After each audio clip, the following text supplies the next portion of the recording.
In a recent trend that had emerged out in the last few years, where houses of those involved in crime in various states were actually being demolished, termed as bulldozer justice, has been dealt by the Supreme Court today in an extensive judgment passed by Justice B.R. Gawai and Justice K.V. Vishwanathan.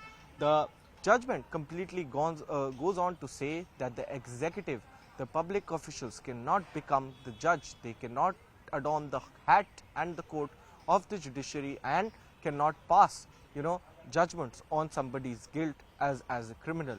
Not only that, it has also been reiterated that home is something that represents the will of a particular family and not just an individual, and hence people being, women and children being on roads is something that is very, very different.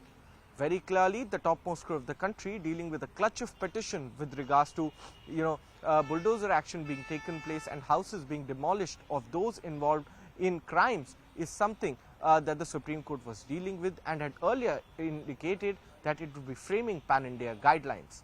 Today, the Supreme Court bench headed by Justice B.R. Gawai and Justice K.V. Vishwanathan passed an extensive judgment in which Justice B.R. Gawai, started his judgment with a poem wherein he stated that the house is the aspiration of everyone and everyone who lives in it has a will and in fact an aspiration attached to the same, and it's not just the person who has been accused of a particular crime, but the other family members too who have their hopes and dignity with that particular house itself.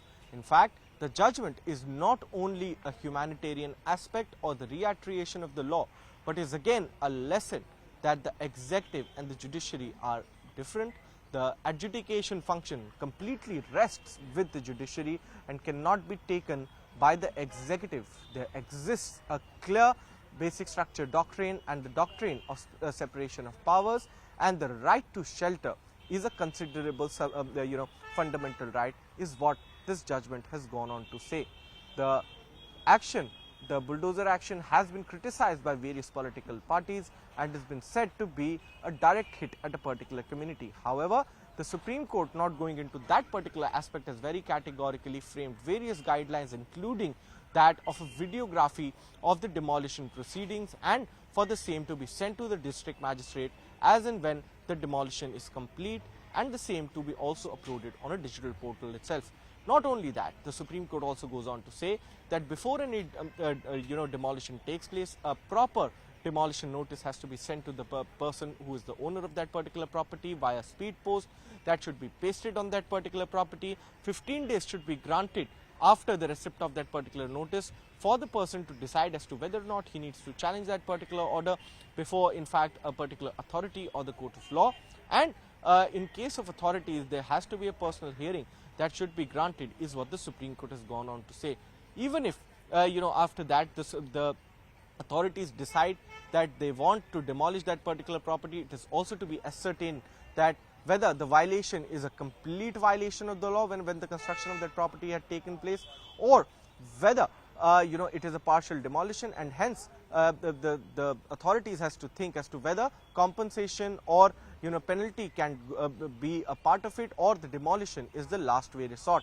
Not only that, the Supreme Court also goes on to say that certain types of demolition, like those with regards to the encroachments on in fact railway tracks or in fact near water bodies, is something that is exempted from these pan-India guidelines. However, this judgment is a reminder that the rule of law and in fact the basic structure doctrine of the Constitution of India is something that prevails over everything, and the fundamental right to life and the fundamental right to shelter is a basic fundamental right which cannot be denied even to a convict who has in fact been punished by the courts itself. And very clearly and categorically summing up this judgment, the Supreme Court has gone on to say that even if a convict's house is being razed, that is also completely a violation of law in the hands of the executive.